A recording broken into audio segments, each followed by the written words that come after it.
Yeah, almost. I know the clock is ticking.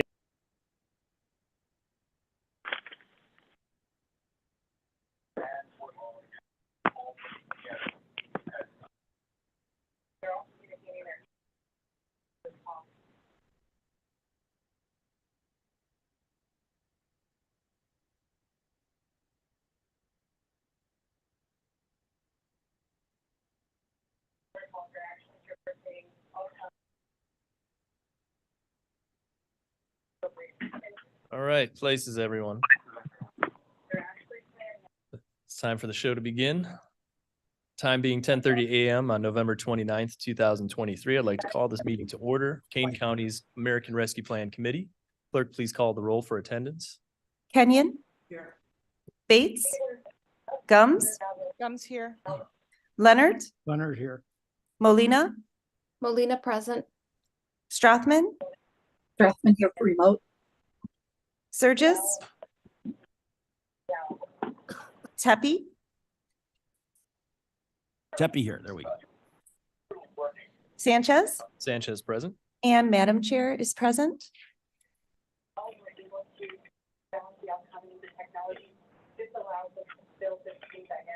Okay.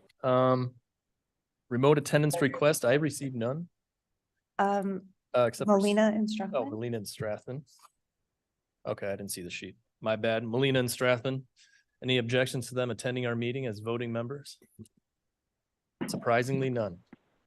Okay, we'll move on to the approval of the minutes for September 27th, 2023 and October 25th, 2023. Gums will move for unanimous consent to accept the minutes of September 27th and October 25th, 2020. Seconds. No need for a second. Any objection to unanimous consent to approve both minutes? Okay, hearing none, we'll move on. Public comment. I am aware of one public comment. I think they're having trouble logging into Zoom. So with the committee's indulgence, we will come back to that after our new business. Any objection to that? Okay. Oh, I think she is on. Ms. McNamee, are you there? You are muted. Eileen's here. Okay, all right. We are at public comments, so you're up. Oh, great. Awesome. Sorry, I apologize for the tardiness. I just want to give you a small state of affairs for where we are right now in our shelter. And I know I pop in every once in a while just to tell you, but I actually have a very small ask this week. So right now, as you know, we've spoken about how many families we have in shelter. And we have had 2 babies that have been born while at shelter. We have another one due this week and another one due in a month and a half. So we're having a lot of families, but we're also having a super hard issue trying to get our families housed because landlords don't like a lot of babies. And so I'm doing a shout out to everyone here. Just if you know someone who's got a 3 or a 4 bedroom apartment that is up for rent, but also that we need to be able to address these issues. We are now at 99% of how many clients we had in shelter for our entire fiscal year last year, and we're only in month 5. So the need is great and it keeps growing, and mostly with families. And we want to get as many families as we can in shelter. So I guess my small ask is anybody who sees that there may be an apartment that's available for rent that's 3 or 4 bedrooms. Most of these parents are working. We have the kids in daycare. The ones that are not working are because they're going to deliver this week. And also, when we do help for some of these clients, we have parameters that we need to follow for different different grants. So we can only give about $2,000 for a down payment or $2,000 towards rent when we're using like our shelter diversion, or our rapid rehousing is smaller. And maybe just asking for, I know it sounds funny, but it is Christmas, so it's worth the ask, everyone. But for a small give of $25,000 to help us maybe sweeten the pot a little for some of the landlords that don't want to give someone, a lease who has 7 children or 5 children, and maybe we can start doubling up on maybe the security deposit to maybe get these people housed this Christmas. So, short and sweet this time, everyone. And I appreciate the listen. I am trying to hop on to a call from here to try and get us some permanent supportive housing that I'm working on building. And I just want to thank you all so much for your time and for all of your compassion and commitment that you've done thus far for all the social service agencies in Kane County. I really appreciate the support. Thank you, Ms. McNamee. Thank you. Have a great day. All right, you as well. Okay, discussion items. Our committee report, it's in the packet. If you have any questions on that at this time, we'll take those. Just brief updates as you see in the visualizations with the pie charts and all those wonderful, colorful things we like to look at. Yep, very pretty. Thank you. Other committee matters. There are none that I'm aware of. So we'll move on to new business. We have a resolution authorizing the use of state and local fiscal recovery funds to fund the St. Charles Branch Court security cameras for the Kane County Information Technologies Department. I need a motion and a second. Tepe moves. Leonard seconds. We have Tepe and Kenyon. And I believe Charles Lasky, is he on? Oh, he is not. Are there any questions on this project at this time? It's pretty straightforward, as you can see in the description. It's an eligible use under the ARPA for security cameras for branch court. Okay, hearing none, clerk, please call the roll. Kenyon, Yes. Bates, Bates, yes. Gums, Gums, yes. Leonard, Leonard, yes. Molina, Molina, yes. Strothman, Strathman, yes. Surges, Tepe, Tepe, yes. and Sanchez. Sanchez, yes. Okay, next resolution authorizing the use of state and local fiscal recovery funds to fund addressing behavioral health needs of the Kane County residents for the Kane County Health Department. I need a Bates- motion and a Bates second. moves. Bates Ken- moves. Kenyon would like to second that. Kenyon seconds. We have here today some members of our Public Health Department. Mr. Isaacson, I'll let you just kind of walk us through this. I know you have some support staff here with you if you'd like to introduce them as well. Absolutely. So good morning, Michael Isaacson with the Health Department. I'm joined today by Director Kim Peterson, who's our Director of Community Health, which our Division of Community Health oversees all of our early childhood programs, which of course you've heard us talk about is one of the most essential areas, how we support families in terms of mental health and substance use later in life. Also our mental health and substance use programs, as well as Michelle Meyer, who we're thrilled to have joined the Kane County Health Department team. Many of you may know her from her excellent work at Mutual Ground, where she was the executive director for many years. And she's going to be helping specifically around substance use with this project, but also pitching in a lot of areas. So we have an excellent team that we've put together, as well as some other staff back at the department. In short, this particular proposal that's before you today, we've talked about quite a bit over the last couple of years, just the increasing need that our community is seeing around mental health. So this is for our youngest kids. We hear all the time from schools and from childcare centers that we're seeing younger and younger kids who are having more and more severe issues that they're struggling with, on up to our senior population. So this is something that really impacts everybody. It's across the whole geographic span of Kane County, and also it covers all of the socioeconomic groups. So as I try to hammer every time I talked about this, we have specific needs and specific populations, but every population needs help. So we have affluent folks who are fully insured, who theoretically should have great access to services, and they're losing their children to homelessness or to suicide or to fatal drug overdoses, as well as we have folks who don't have transportation and may have somebody in their home who's struggling with a mental health issue, and they can't find services in their native language. They can't access services that they can get to. Or for anybody, we may find people who are diagnosed and are told, okay, great, we can get you in, but there's a 6-month waiting list. So a couple of principles that I want to lay out here. Number one, This is really an effort that's going to build Kane County's capacity around behavioral health. So this is something, number one, that we do in cooperation with all of our community partners. So this isn't us telling people what to do. This is us working with our schools, working with our hospitals, working with our community health partners, and collaboratively building something. Yet it's adding more accountability by centralizing this through the health department so we can get better information. We have better data about what's happening. We can measure success a little bit better. So that's number one. Number two, there are immediate needs that need to be addressed. So some of this funding is to be pushed out to community partners so we can help people now, especially with COVID exacerbating so many issues. People need help now. So that's part of it. Number three, we have an eye towards the future. So this is really looking at how can we build something using this money over the next few years that increases Kane County's capacity. And when I say Kane County, I mean both Kane County, the government, Kane County Health Department, our ability to help people with mental health services and behavioral health services, but also how can we better position our community partners so that we can bring in additional resources that can help in this area. So this is very exciting. There's a lot to it. I think a lot of it I've talked about quite a bit, but I'm happy to answer any questions. Just in brief, I guess I'll do two sets of three here.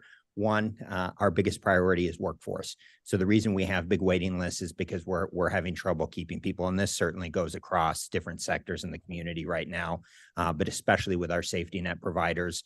That's why we have waiting lists. It's hard to get people on board. So looking at how we can better partner with schools, building up internship programs, getting people into those safety net organizations, that's it. That's a key piece. The second area is really looking at where can Kane County Health Department fill in needs. So we have a lot of great providers in the community. We're not looking to duplicate any services that are already being provided, but how can we support, and I mentioned early childhood and families, how can we really work on prevention and shoring up and helping with those other areas that somebody may, just using a 16-year-old who's struggling with a mental health issue or a substance use issue, how can we support what they're getting in their therapy so that they can be more successful in school, so that they can be more successful and enter into the workplace. So that's number two. And then number three is just how do we communicate that? So we still have stigma that we're trying to reduce. We have professional sectors that we're trying to get some different best practices in place. And I'll just use emergency departments as an example. We have a project that we've been working on where we're getting peers into emergency departments who can talk to people, somebody who has lived experience with mental health and substance use. And then when somebody comes into the emergency department that's busy, and our emergency departments are very busy. So how can we have somebody who can take a little bit of pressure off of the staff there, but also better connect with people so that we can move them along the continuum, that they're more likely to seek out services so they can get into recovery or get connected with somewhere where they can get the services they need. So we're happy to answer any questions you have. This is a really big project, but it's really exciting, and we're thrilled to get started on it. Any questions? Ms. Bates? I don't understand number one, workforce. Yes, Would you repeat that, please? I sure. got So mixed up. workforce Who is are we helping and who are we? absolutely. So part of this is looking at for our mental health providers and you know, since we've had CARES money and ARPA money, you've had providers come in, they're struggling to keep people. So if you remember 2 years ago, we gave an initial push of funding out to our safety net organizations to help them with retention bonuses and sign-on bonuses so that we could get people.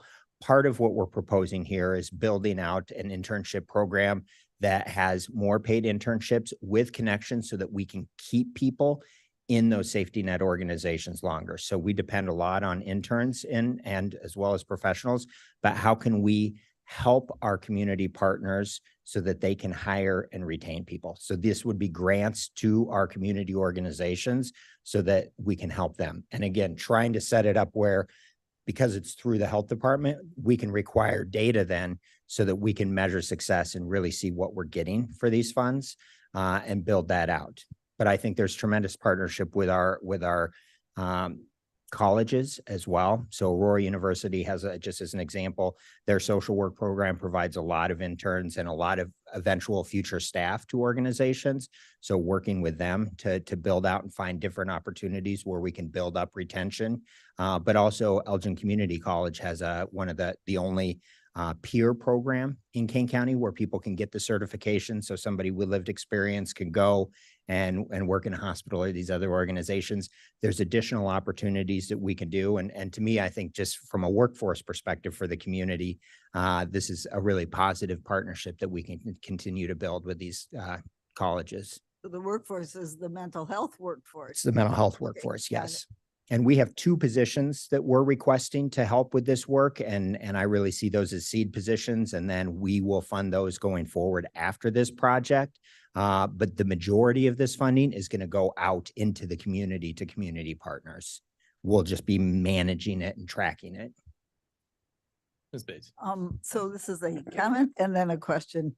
I think this grant, I am so excited about this because I think this, giving this money to the health department for mental health is in the true spirit of the American Rescue Plan.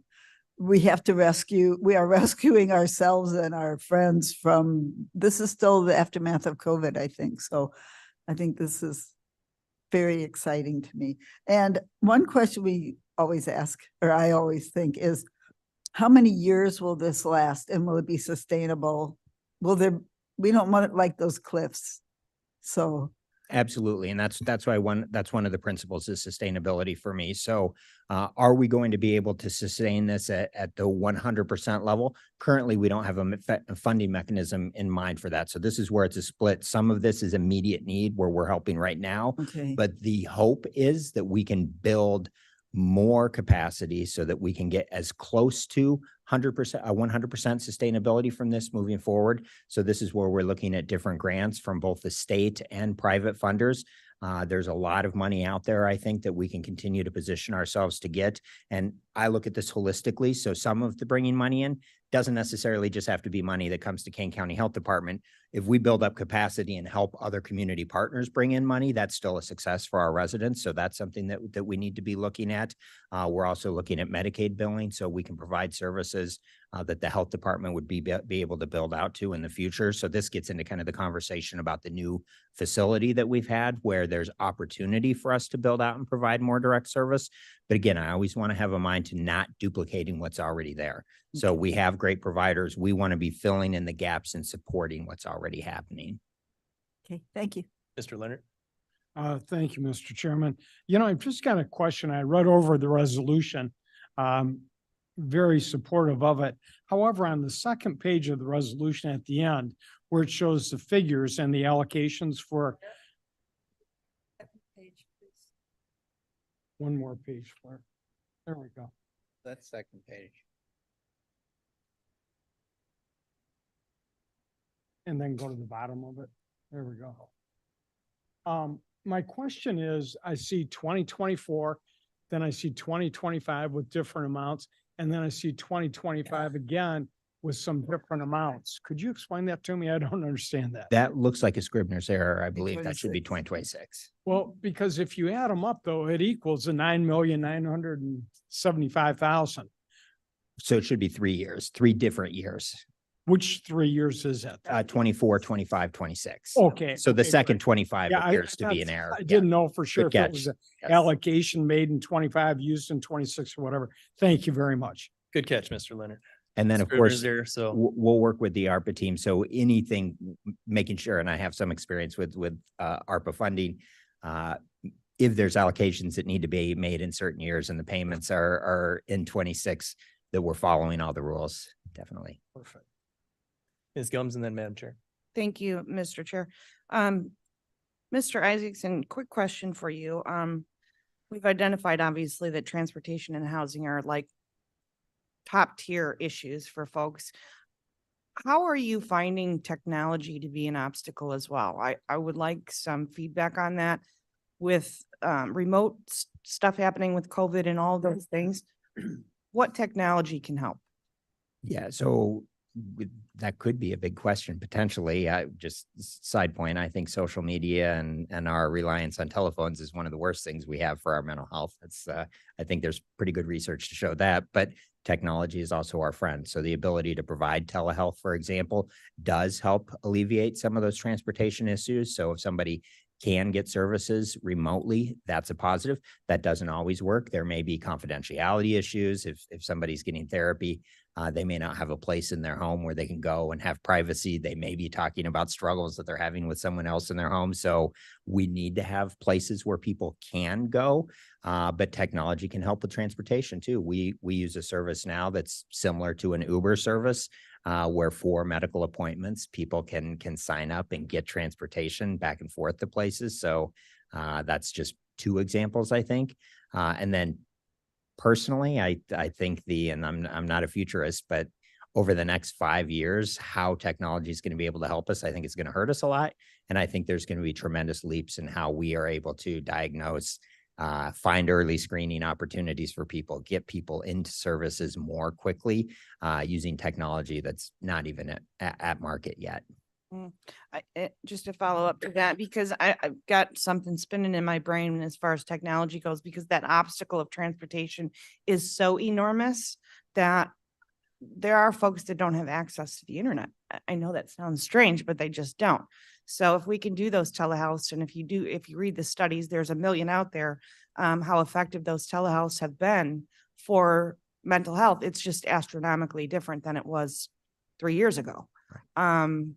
So I was just curious about the access. And we've certainly seen with the senior population because of COVID, we talk about social isolation. We've seen the horrific stories about people who weren't able to see their loved ones because of COVID.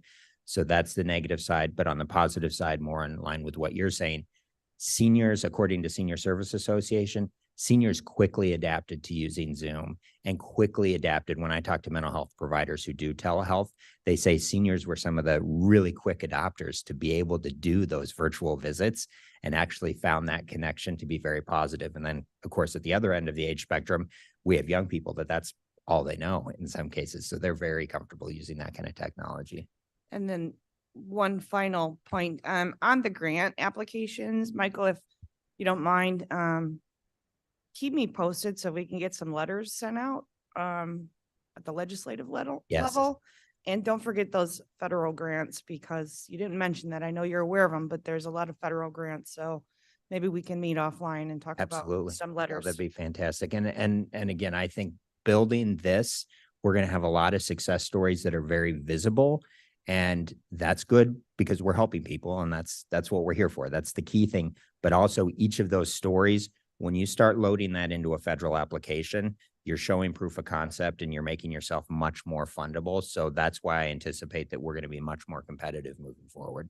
And I do want to thank, I'm so excited with the team that we have here. So we have some fantastic people, other people back in the office. Like I said, that this is really going to be exciting.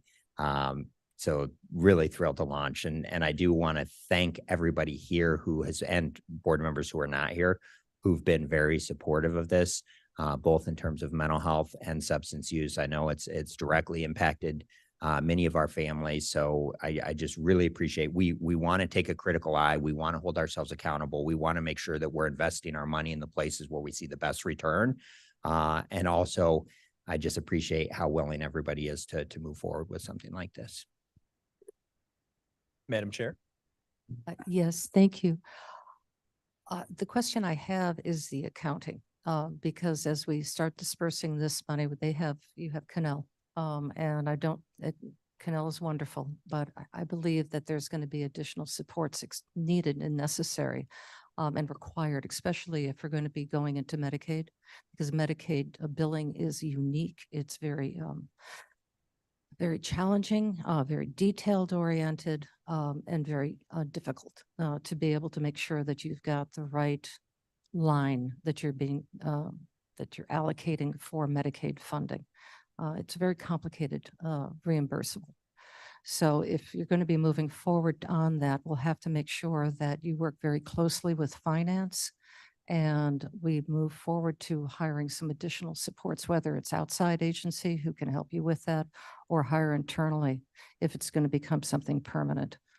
Because I worry about Medicaid, and I'm also always concerned, as we all should be, making sure that when the money is dispersed, that they are, it's reimbursable, that they are spending down their allocation. We're reimbursing them promptly. And Exactly. make sure we track on that. Good points. And one note on the Medicaid, because I know there has been concern expressed about the complexity of it, and it's not fun. That's not my favorite kind of thing to spend time on. But unlike many providers who may lose money because they're not appropriately billing Medicaid, this will be something that we're actually going to be building out. So we would specifically be building services where we would be building something that we've documented, and we've already had conversations with the state that we're billing it. So as opposed to a clinic that's providing services and then they may be losing money because they're not billing it appropriately, we would be looking to build into and only providing those services with the eye towards Medicaid reimbursement in that sphere of our planning. So it'll be a little simpler than if we were already a clinic who maybe was putting in the wrong codes and having things kicked back. But we do work with an external service that helps us with our Medicaid billing at the health department already. So we do have some capacity already in place. Any other questions? Ms. Gomes? Just one quick comment. I just want to congratulate everybody on the work. I know it's maybe not the place for it, but I'm going to say it anyways. You've said the word hopeful. You've said the word collaborative. You've also said the word build out several times. And that goes all the way back to that vision, right? I think that should be the title of everything is vision, and Madam Chair's vision. I mean, everybody, looking forward, solving problems before we get there. It's amazing that we have this, and I'm fully supportive. So thank you, guys. Thank you. Mr. Isaacson, I do have a question. Kane County, we don't have a county-wide mental health board. We do have some entrenched township boards. There's been some complications in trying to create a county-wide. How does this program, if at all, kind of fill in some of the gaps that are present because of that lack of a county-wide? Yeah, so we want to work with the current landscape that we have, number one, right? So we have our southern townships have 708 representation. We have St. Charles has a mental health board, and we have the 2 townships who have new. So we want to work and support again, not duplicate. But I think looking forward, looking forward again, as Ms. Gum said, there's opportunities, I think, for us to build and bolster. So I'm not saying the intent of this is to go out and build a countywide 708 board, but I think there's mechanisms that we can put in place that assure that we're not double taxing residents, that we're not putting too much of a burden on any one place, but in the future that we may be able to have better collaboration and increase things. That being said, I think we have a long-standing relationship with the Mental Health Alliance that funds the Southern Townships. So I think that's exciting, and we can just keep building north to meet where there's maybe some gaps in funding. Excellent. Thank you. Any other questions, comments, or concern? Ms. Bates? Hopefully it's not a Just a concern. clarification. Clarification. I'm not that familiar with the 708 boards. I'm learning about it. But so are you saying that we do want a countywide 708 board, but that we would exclude the ones that have 708 boards, or double up? That's or- really a policy discussion. And, Okay. and as Chairman Sanchez said, there has been efforts around that in the past. There's potentially opportunity, but I wouldn't say that's the intent of what we're doing now. Okay. Okay, anything else from the committee? Anyone else have anything? All right. Clerk, please call the roll. Kenyon, Yes. Bates, Bates, yes. Gums, Gums, yes. Leonard, Leonard, yes. Molina, Molina, yes. Strothman, Strathman, yes. Surges, Tepe, Tepe, yes. and Sanchez. Sanchez, always yes. All right, that was a long time coming on that one. I'm really happy that we passed it. So, That was a long time. Yeah, and I thank Madam Chairman. I thank Chairman Sanchez for his help in putting the application together initially. Vern Tepe's been very positive, but many of you have been extremely helpful in this, and we hope to keep you engaged in the process.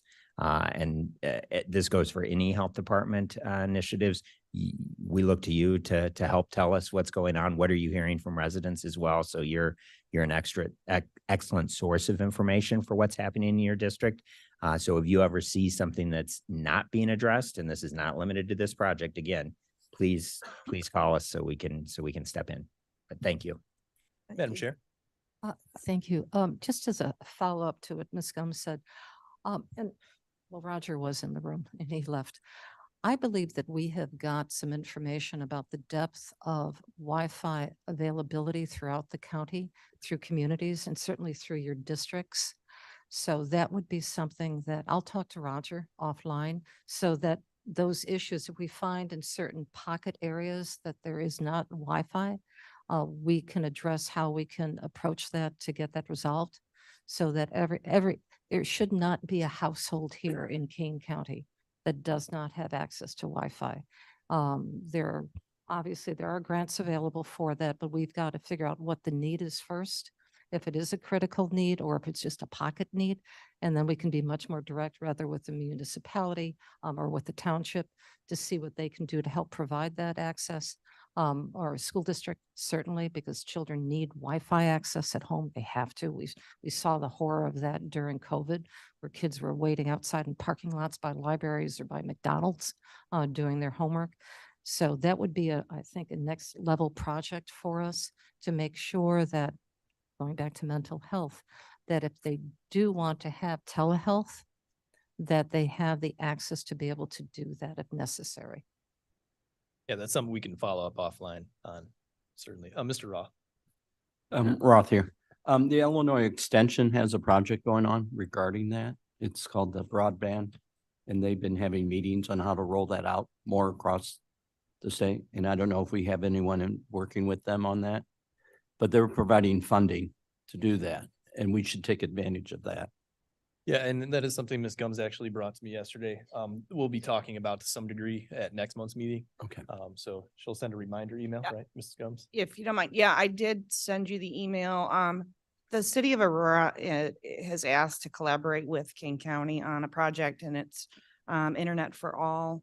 Roger's involved in that, and then their IT director. So we've got a presentation. I emailed it this morning. I'm turning into you. No. But yeah, next month it should be very exciting. And that's why I was kind of asking those questions specifically. So thank you, Mr. Chair. All right, let's move on to old business and get out of that weird Robert's Rules limbo that we were just in there. Nothing for old business that I'm aware of. I don't know, Mr. Sturgis did mention to me, he couldn't be here today, but there is potentially some discussion coming from one of the villages he represents, I believe West Dundee, for some type of assistance, potentially from ARP funds. And that is something that we will be discussing as a general topic of what else to do with some of the remaining ARP funds. We'll be getting into that conversation over the next couple months. I know Ms. Fonstock and I have been discussing this subject. It's obviously everyone's curious to know, what are we going to do? There's just a lot of moving pieces to this program, if you haven't noticed already. So just getting everything we need into place so that we can actually get to that conversation appropriately and not ahead of what would be appropriate and then make it very messy and confusing for everyone. We want it to be as simple as possible conversation for you all. But we will be addressing that, if not next month, hopefully next month, but otherwise the month after that should be when that comes up. So be ready for that. That being said, we have no need for executive session or public comment on non-agenda items. I will entertain a motion and a second to adjourn. Mr. Kenyon. I would like to motions. move to adjourn, and this is why we're here. We're doing good for Kane County with our people. You're That, here. I mean, I was just thinking about it, all the stuff that we put up with, this is the best. You're here. Really, It is. look how long the county's been here and mental health has been in the back burner. Now, we're part of that. It's kind of a feel-good committee. Yeah. And there's been some moments that it wasn't so good feeling. Yeah. but Get me excited. It took a lot of work to get here, and now we're able to reap the rewards of all that work that we've put in over the past 2 years. So Can't have much more fun than giving $10 million to the health department for mental health. there you go. Gums will second. Gum seconds. All those in favor? I Aye. Aye. Okay, we are